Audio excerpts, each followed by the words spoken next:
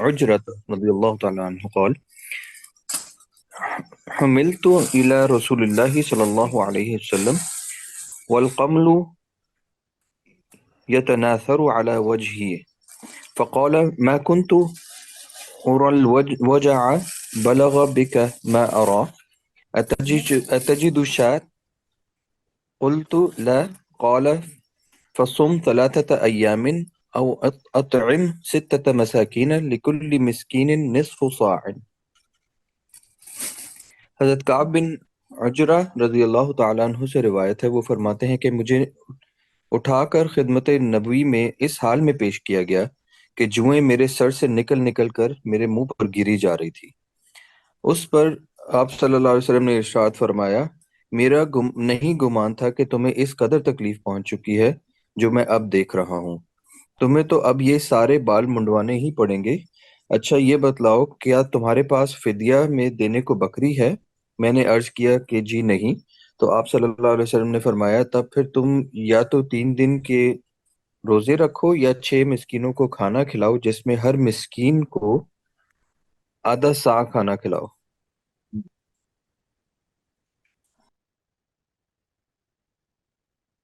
جزاکم اللہ خیر۔ اس روایت میں جو پچھلی روایت ہے یہ اس کا تتمہ ہے۔ یوں سمجھ لیں کہ اگر کسی شخص کو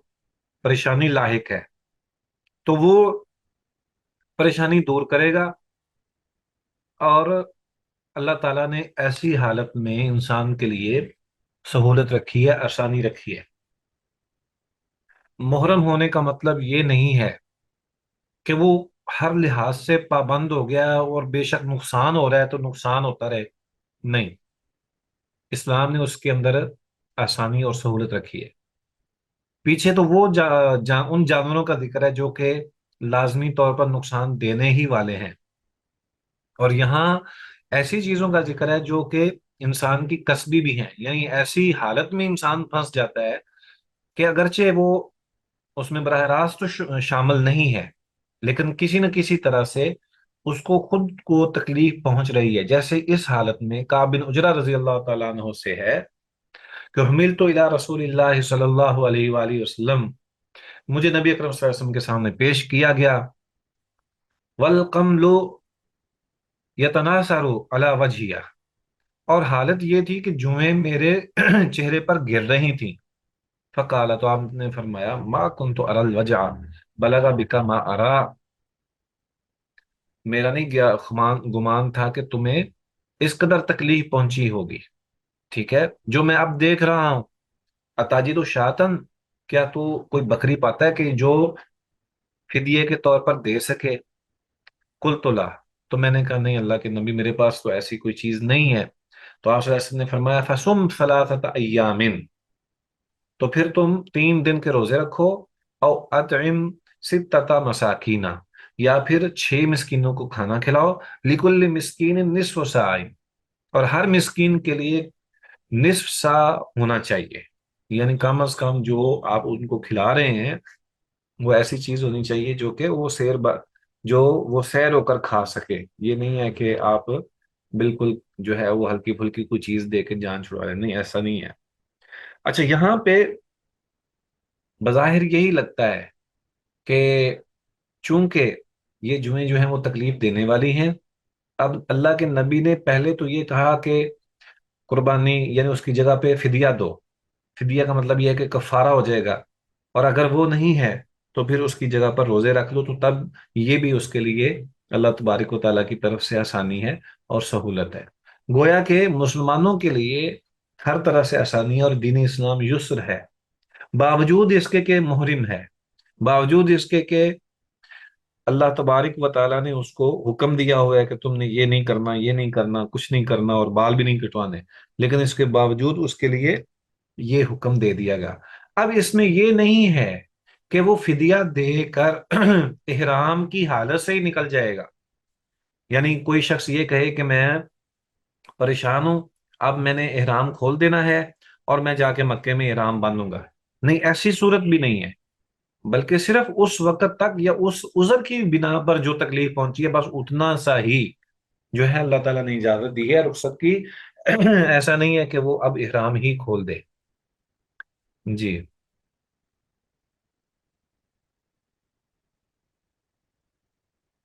یہ روایت کوئی پڑھے گا؟